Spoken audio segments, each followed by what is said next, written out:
Hey guys, it's Benji again. In this video, I'm going to help you get started using Blender Toolkit to import a simple VPX table and export it back out.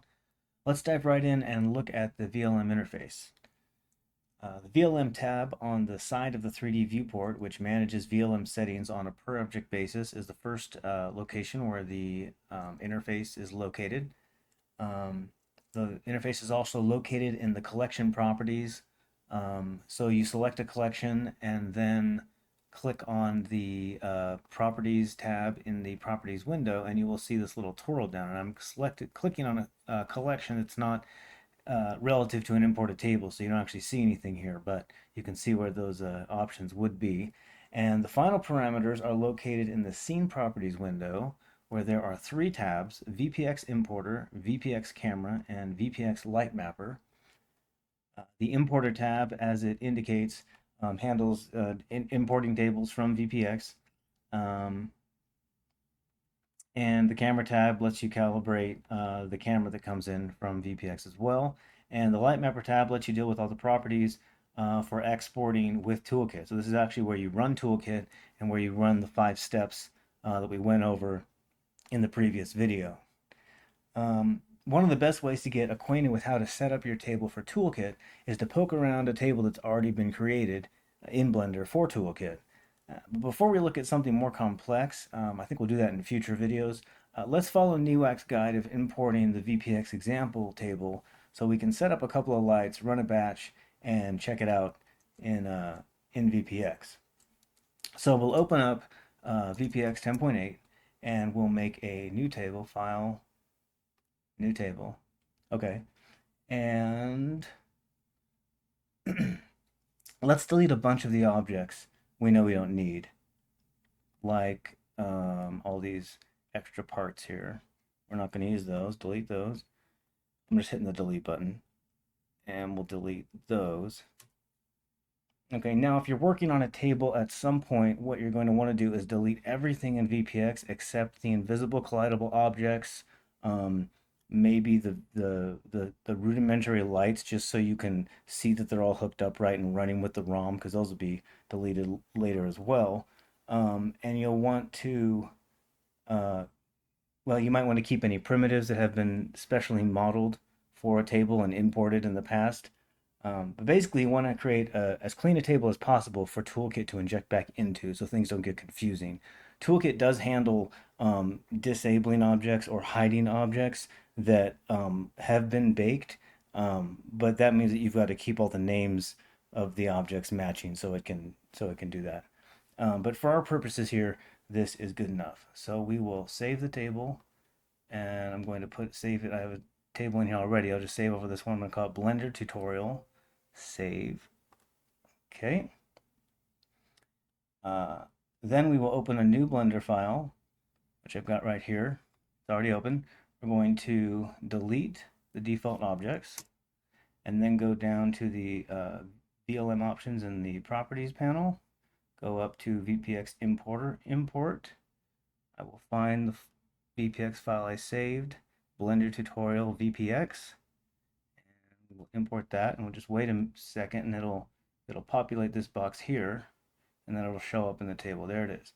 Now let's see how Toolkit organizes things. But first, let's set up our scene for viewport renders. I'll go to Edit Preferences and make sure I've got Cycles render devices set up the way I want. Okay, that looks good. And then I'll go to the Renders tab and make sure the engine is set to Cycles and device is set to GPU, not CPU. And then I'll make sure denoising is turned on. Okay, and then I will make a couple of windows here. I'm going to bring this up, right? We're going to have our shader editor down here. And then I'm going to have one window here for our asset library, asset browser. And I hit T to get rid of that panel. I'm going to have another panel for just viewport shading. Right, and we'll get rid of that. Make this a little bit smaller. And then I will turn this to cycles rendering. You should be able to zoom in here and see our table. Cool. Okay. Notice how Toolkit imported all the texture images from VPX and applied a default material that NeWAC made to try to correspond to the materials in VPX, which you can see here, right? So, well, here we go. Okay, so there was a VPX uh, metal image that was applied to these, so it kept that. We should be able to see that if we hit tab. If we click on this, hit tab, all the UVs are selected, and then we change this to UV editor, that image, yeah, there's that metal. So there's the metal image that's from VPX. It imported that to Blender. So everything's linked pretty nicely, even though we probably want to either put a new piece of geometry there or actually at least change the material to a better actual metal material that's reflecting the table and the environment. Um, So if we were actually building this table, we would want to replace as much as we can with assets from NeWAC's Pinball Parts library because um, those look much better. So in a minute here, we'll replace a few of the objects. But let's take a look at the collections that Toolkit created on import here and the nested collections that are inside of them. The main collections here are VPX import hidden, VLM.bake, and VLM.lights. The toolkit tries to throw objects into the hidden collection that you'll probably want to recreate with the parts library, but you might need to poke around in there to see if there's anything you want. These objects won't be included when running the batch. I mean, there's other objects that'll show up in hidden are things like flasher objects, or it'll sometimes recognize ball shadows or other VPX objects that won't be baked. We'll leave everything in there the way it is for this demo, and we'll also add um, any other objects that we see when I'm showing you these collections that don't belong. VLM Bake is where all the objects you want Toolkit to export should be placed. And VLM Lights is where all the lights of the table will go. Let's look inside VM Bake and see what's in there. We've got a playfield collection, and all that's in there is the playfield. And in the parts collection, we can see that Toolkit tried to sort out all the table hardware. And so if we solo everything that's in there, solo, here we go. All right, so there's all, I'd say that constitutes most of the table hardware. It's all that I know that's in there. It did take the plunger cover and put that in a overlay group, and I don't want that there, right? So we want this guy. I would say this overlay group, ball shadows, flipper shadows, these all need to go into hidden. We don't need that. Um, Plunger cover, I'm not sure where that is or why that's invisible. Oh, because it wasn't, I had everything soloed in the parts library. Okay, so we will take plunger cover and put that in parts. We will delete the overlay collection. It's not necessary. As far as I know, you can make as many collections as you want. These are just the way that VLM set it up on import. Movables is good to keep track of, right? So when you hook things up to the scripts you've already made or have been made for movable objects in VPX, you can link those scripts to the light maps that are generated from these moving objects. So it's good to keep these separate. And that's it for the collections that are inside VLM Bake right now. Um, in the VLM Lights collection, we can see we have two collections, one called World and one called All Lights.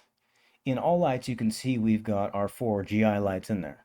So I'm going to rename that GI, rename that to GI, and look at the collection properties and make sure that this collection is set to group so that all of these GI lights are treated as one light instead of 4 separate lights, which will give us less renders. Okay. So click on GI, go down to the collection properties, and Digital Pinball Lightmapper, twirl this down, and currently it's set to split. So I'm going to set it to group so they're all treated as one light. If you have a table that has GI on separate strings, you would create multiple collections and put the lights for each string in a different collection. So you'd have multiple groups of GI lights, and these groups could be hooked up to the script, and each group treated as one light. New in VPX 10.8 is the ability to automatically add ray traced ball shadows with Toolkit based on uh, uh, collections of lights that are set to split. So to do this, you would set the GI bulbs that you want to cast the shadows into a GI collection and set it to split, which means that each light in that collection will create its own set of light maps. But this can have a performance impact if too many lights are set to split. So you just want to put a GI light in the split collection that represents like each quadrant of the table. So don't put, for the left sling, you wouldn't want to put both GI lights in there. Just put uh, one of those lights from each sling in GI collection, maybe one from each side of the middle of the table and like one from the top in lane. Just keep it minimal. The world collection has the default VPX environment lights inside, which I'm going to go ahead and delete because all of our external lighting is going to come from our environment HDR image. In fact, it's already imported from the environment image from VPX. And if we go to the render properties and go down to film and turn transparent off, we can see the environment image. This world light collection is the collection you would place any extra lights you want to add to the table. Extra illumination lights that aren't part of the table hardware, like perhaps to add extra illumination to areas that you find too dark, areas that the GI just isn't reaching the way you would like it to, some extra fill lights. This world light collection is also the collection that has the world image assigned to it in its collection properties. This is easy to forget and easy to miss, but it is very important. So click on world, click on collection properties, and you see right here in this little world box, it's in the vpx.env IBL is assigned here. And you can find that if you're in shader mode and you go to this drop down, you click on world. Here is the vpx.ibl world. I guess it's an environment texture, and here's the box you would change out your HDR images for here. Here's then the strength setting is here, which also corresponds to the strength setting here. So this light collection, because it will be assigned the world image, it establishes the bake map illumination, and therefore it must be set to solid here, right there, solid, and have the world map image applied, which it does. It comes in that way. If it's not set to solid, or if you don't have a light collection that is set to solid and has an environment light assigned to it, Toolkit will not export any bake maps, and all the exported geometry will be considered as light maps, and they'll be set to additive in VPX, and it will all look kind of semi-transparent and hazy, which is something I was struggling with earlier when I was testing an export of this simple table. I forgot to set my environment or my world collection to solid. Now that we've covered how Toolkit has imported everything, let's add a few objects from the asset library. And starting with these bolts here, because I want to show you how much better the bolts from the asset library look, um, because they have normal maps applied to them.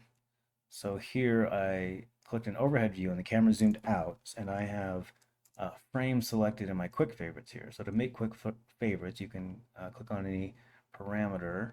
You can right click and go change to add to quick favorites, and then whenever you hit Q, your quick favorites will be right there. I should just assign an actual keyboard shortcut to frame selected, but the default one is numpad 0, and I do not have a numeric keypad currently. So hit frame selected, and now we're right where we need to be. So I'm going to hit X to delete this bolt.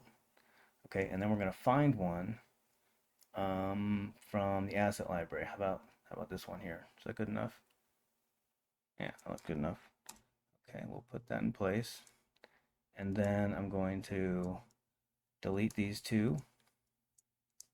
Shift click on both of them, X, delete. Click on this one, Shift D to duplicate.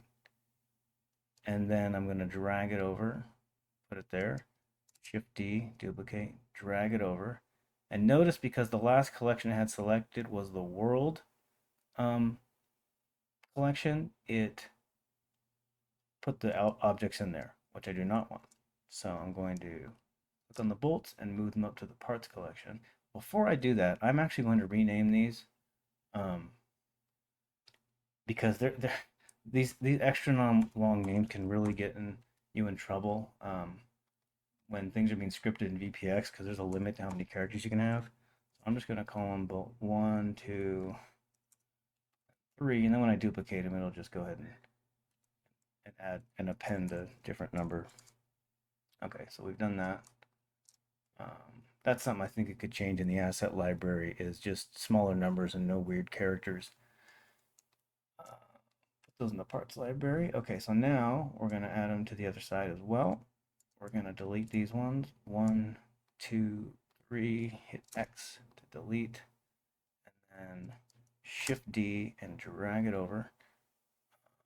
Hitting Shift D duplicates the object, and it also leaves that new duplicated object selected. So that's why I don't have to, it's already, I just have to drag it over. If I accidentally deselected it, I could click on the object and hit G and then move it over with the mouse. And I like it, hitting G makes it so you can just drag the mouse and move wherever the mouse is. But you want to make sure that you're in an orthographic view, like directly overhead or directly from the side, so that you're not dragging in weird directions.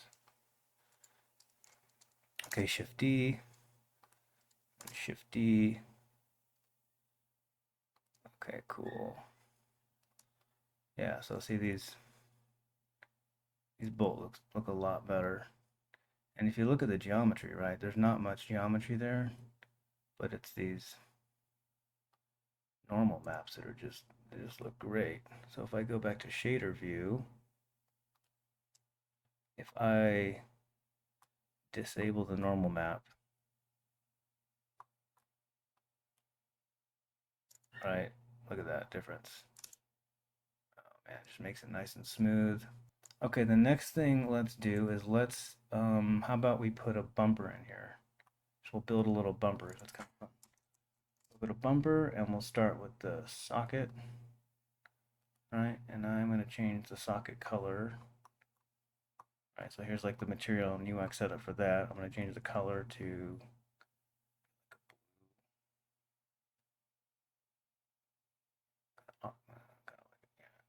again, aqua blue, doesn't matter. I don't know why. And then we will go to the overhead view. Okay, and we'll put the bumper base in the middle. Okay, we'll line that up, and then we'll go to our side view and maybe turn X-ray mode on with shader view and just make sure it's about, I'm not sure if it actually sinks in there into the table or not. I can't remember exactly how these are built, but anyway. Go back overhead, go back to render view. Next thing that goes in is the bulb. Bumper, internal LED. This is a regular one. Okay. I drop that in. Make sure it's down on the play field as much as it should be. Maybe like, I don't know what it is. Doesn't it kind of pop up a little bit? Can't remember exactly how far down it goes. Okay, and then we need our bumper ring. That's this nice metal texture on here. Oops, let's put it here. So it aligns with the playfield when you import it, and then we'll drag it over. I'm hitting G. I tap G, and I'm dragging it over.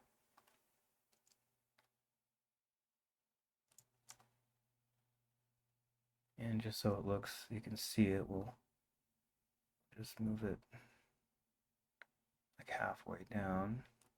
Okay, and I think the last thing is a bumper cap. So I like these System 11 kind of bumper caps. Classic. Okay, and we'll move that into place. We'll center it, and then we'll go to this. We'll change this to 3D viewport, and I'm going to hit Q, frame selected. I'm going to view it from the side, and then I'm going to go to X-ray, and we're going to move it up. Okay, really good. I don't remember if we can assign, if there's options to assign colors to this. Let's see. Oh yeah, we got to move all these. So like this bumper cap sharp and clear 3. I'm just gonna say bumper cap CL sharp. I just want to shorten that. I don't want to deal with any problems. Okay, bumper cap clear. Okay, so this is a clear cap that NEWAC made. There's a custom like node group here. If we go inside of it, we can see he's got some stuff set up. So if we change the color to like blue, right? Yeah, he's got it set up so we can it'll stay transparent and have kind of a cool, I don't know, how about like a red one? It's like red. Just just because. Okay, so the last thing we want to do is how about we take one of our GI lights. It's already said I'm not even going to talk about that right now, like setting up lights or inserts, but let's just take what's here. Well, I'm going to hit Shift D and I'm going to put it inside there. One. And we'll go ahead and leave it inside the GI because usually or often the bumpers are on the same GI string as the GI. And so if it goes ahead, if it turns on with, if it's associated with the GI and turns on when the GI turns on, then that's fine. And I'm not going to make this collidable or animatable. We're just going to leave this here and see how it bakes.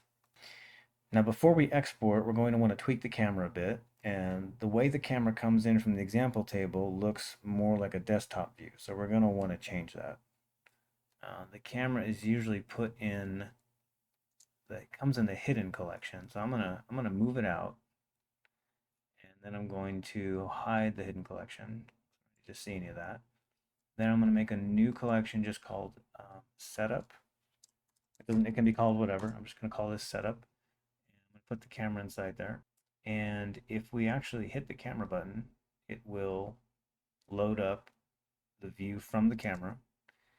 And you will see that the cropping is fine, but the angle, the inclination is set more like desktop view. So let's go into the proper scene properties, VPX camera, and you'll see we've got these layback and inclination options. So I'm going to change the inclination. Okay. And you'll see it kind of automatically crop to the width and height of the table. And this is important because this is the view that all the camera baking will be done from. And so let's say this image, if you have it set to, 4K tall, that's a lot of resolution. But the resolution of like the slings, for example, if they're camera baked, will be whatever many pixels out of a 4K image this little area is. So it's a little misleading if you set the render settings to 4K. Just think about how small your smallest object is, how big your biggest object is, and actually how many pixels that'll be like on a 4K screen. You can see here you can also control the layback, um, which I think is, I'm just going to leave it at default. I know it's not good to have it so it's at 0.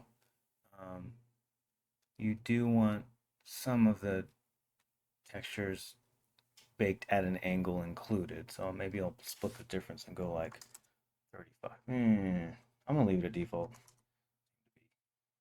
Fine. Um, let's move on to exporting and we'll talk about the Lightmapper tools here. Render height you can think of as the resolution of the rendered images, the images that go in the render folder. And again, like I said, remember when objects are camera baked, they are baked together in an overhead view of the camera. So setting this resolution to 4K means that the entire image will be 4K.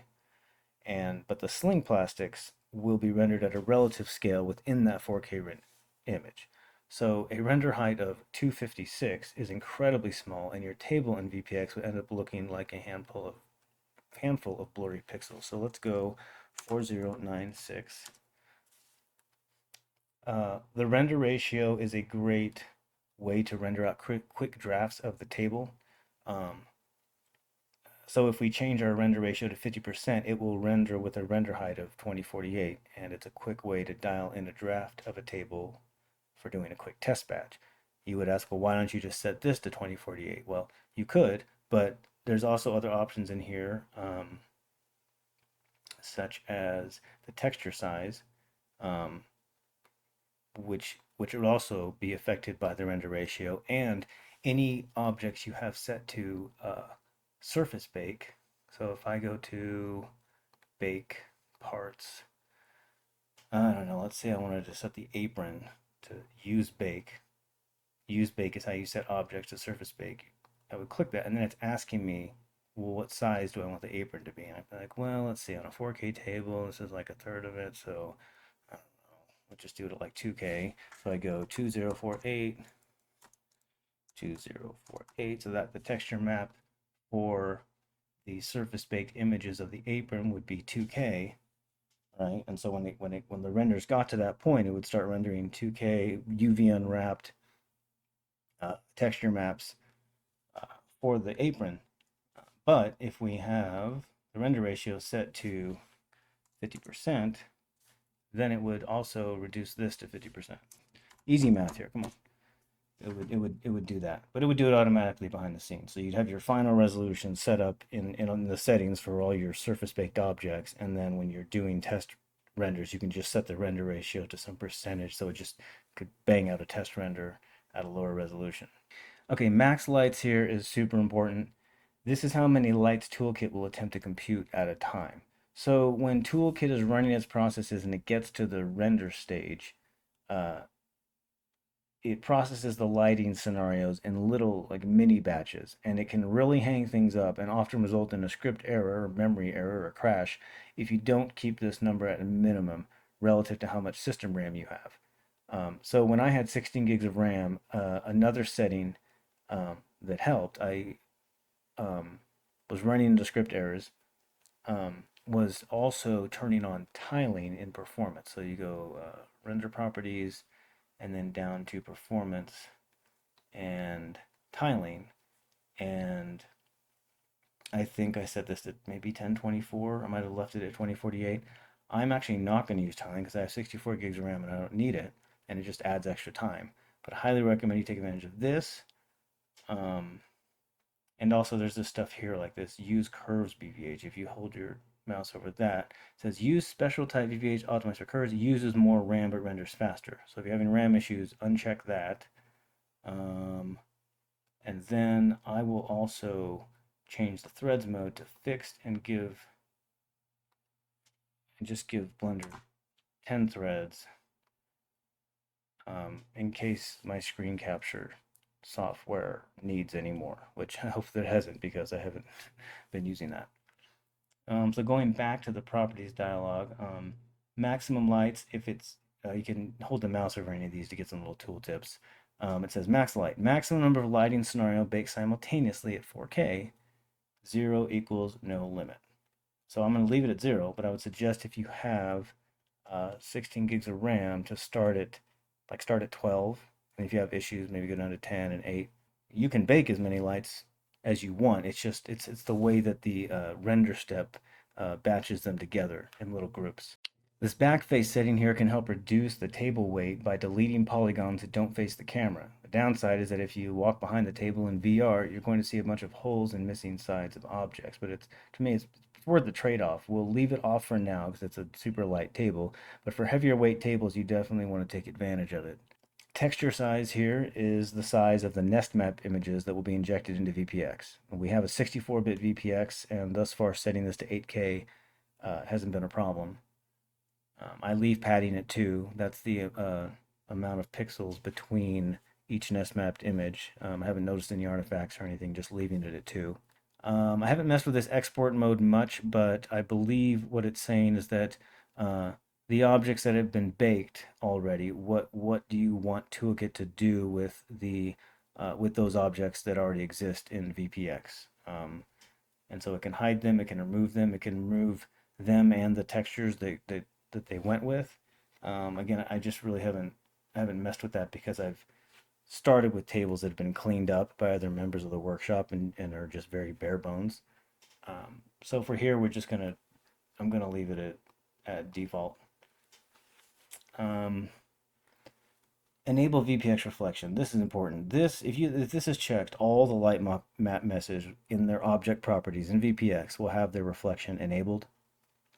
And that's a problem because it's a lot of geometry for the reflection probe, even if it's just the default reflection probe of the playfield and nothing special. It's a lot of geometry to calculate, and it's been introducing ball stutters and some performance issues. So for now, I suggest leave that turned off, and then you can manually select light maps that you want to enable reflections for. If you want to just try a couple, see how it performs, you could do that in VPX later.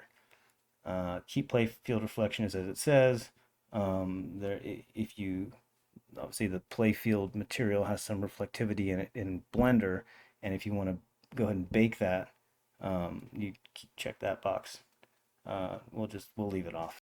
Okay, so we've got everything set up. We've got stuff organized. I'm going to turn this back, turn the cycles off, so it's not trying to process things while our batch is running.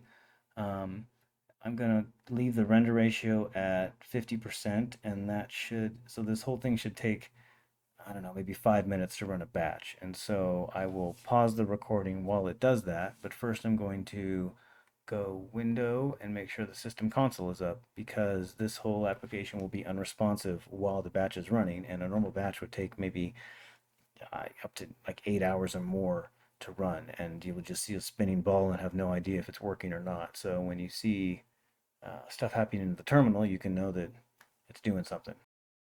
Okay, so rookie mistake. I did not save the Blender project file before I started the batch, and the batch needs to know where your Blender project file is located because it's going to put the cache folder next to the project file. So definitely need to save your project. And so now we will go Window, Toggle System Console, and turn off cycles, hit batch all. And now we've got, okay, so it's evaluating the object masks. It's going through and making those black and white cutout images we talked about. If we were to open up here, go into Blender tutorial bakes, we'll see it's making these object masks. And then in a second here, it'll put a renders folder. Let's see what it's doing now. Yep, it's doing, we got masks. You know what I didn't do is I did not set the render ratio to 50%. So we're going to get a full 4K images here. So this probably will take a little bit longer. Yep, it's now rendering the groups. This will take a little bit long. So I will come back when it is finished. And if there's any errors, we will deal with them, but hopefully it just works. Okay, so the batch finished, and it actually took 40 minutes, partially because I had the resolution ratio set to 100%, when I meant to set it at 50%. And so we're baking at 8K, and sometimes it just takes that long to nest everything. The nest maps can take a really long time. But it's done, and so let's open up VPX and see what we got. Open. Okay, we have our original VPX file here, and then our exported file has -VLM at the end. Open, and all we should have to do is go into the GI lights, which are in their own group, and this is the ones that are in the original table. You can see we have VLM visuals, VLM light maps, like we looked at in the last video. And if I click on one of these are in a group. I'm just going to turn off the render mode so that they're hidden. Okay. And that way we won't get the rendered halo, like these orange overlays that we get from the old school GI effect in VPX. So those are hidden. So the only GI we should see is the baked GI. test desktop. Let's see what we got. Okay, cool. So there it is. And we should know that it's working because since all the GI is on the same string, in the example table, the GI is set so that whenever the ball hits the slings, the lights go out. And I think it's set so the right lights go out and the left lights go out. But here, I think they're going to go out together because we set them to group. But I actually have to use ball control here to knock the ball against the slings. And what we should see when we hit the right sling, because I think the right sling in the script is set to GI1 and all the GI is named GI1 is, and I don't know, yeah, I'm not great at the scripting part of this, but the bumper should turn off when the right sling triggers the lights. And that's what we see, right? So that's baked. And then we can see the rest of the table is also baked. And one way we can tell that, so if we go into the live editor and we look, right, we can see that this is all, so there's no transparency in this. We didn't set that up. We can talk about that later, but you can see like the wood texture that you looks like is what you're seeing through the cap is actually baked onto the top of the cap. Um, and let's see, this looks a little weird, right? Because the table baked at like this kind of angle, right? So the wood looks good from here, but if we look at it from the side, it's not quite right, right? So that, and check out these lights. These are also not transparent, so those are baked. I mean, this is all stuff we'd want to fix if we were, making a table, but this is just proving that everything in here is a bake map, except the flippers. We didn't set those up. Are these look okay? I'm not super happy with the way those came out. The metal on those posts look pretty good. So what we accomplished was exporting a table into Blender, setting up a couple materials, and bringing it back, right? Next, we'd want to get this bumper cap transparent, get these transparent, um, get the flippers done, probably set the bumper cap to surface baking so that could be unwrapped and look better if we move around a little bit. And if we play this, right, so we know that the baking is working and the animation is working because what we're seeing on here is not the lights underneath the plastic turning on and off, but we're seeing a baked image of those lights in the plastic turning off and on. Okay, so going back into Blender, if we take a look at our light maps and our bake maps, what we're going to see here is we have 1, 2, 3, 4, 5 bake maps. Okay, and let's check out our bake collection. The playfield, we have, okay, one playfield. Our parts are, there's tons of parts, but parts are set to group. So that's going to be in a parts bake map is all in one object. And if we solo it, we can see those are all, everything in the parts collection. And then, so that would be 1, 2, 3, 4, 5, because everything in our movables collection is set to split. And that makes sense because you would want to access these individually so they could be animated via VPX scripting.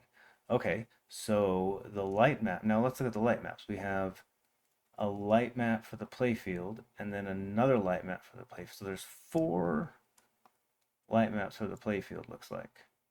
And they correspond to the 4 GI lights, right? We have a playfield for the bumper. I wonder why that is. Oh, you know why that is? Because the bumper is given the same name, GI1, as GI1.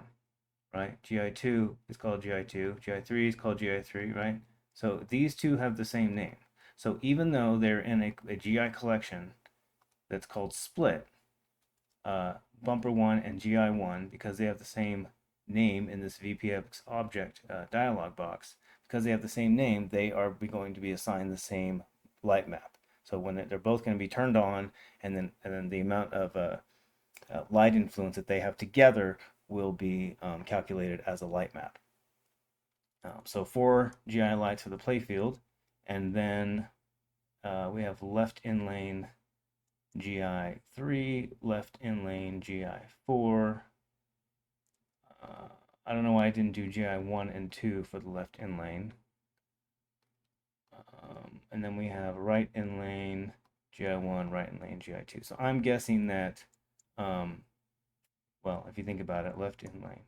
Right, so let's look at these. The left in lane is that big, right? So the amount of light that GI4 um, contributes to it is all of this object, but the lights on the other side of the table, GI1 and 2, don't make it over here enough to contribute light. So during the render process, it trimmed that out. Okay, so I hope in doing this small example, you now have an idea of what happens when a table is imported and how things get organized and labeled when you're setting things up for Toolkit. I know this isn't ultimately what we want to do. We want to be able to take something like Monster Bash and convert it to Toolkit, which means we got to deal with inserts and flasher domes, and maybe more complicated GI stuff, movable objects, and there's a lot of things that I don't know how to do in scripting, but I have learned a handful of techniques and kind of gotchas along the way, in like prepping the play field with the way that the playfield images have to be prepared uh, in order to take advantage of Newak's really cool playfield material. He's got like one material you apply to the playfield with a bunch of different slots for the insert holes, and then a slot to put a mask that outlines where all the wood is, and it's pretty cool. So we'll go over that, and then we will talk about dealing with transparent objects like ramps. Talk about some of the journey of making a ramp texture. Um, so hopefully we can get to all that. But for now, I'm just going to leave you with this. And maybe this is enough to dive in and just start playing with things. So see you in the next video.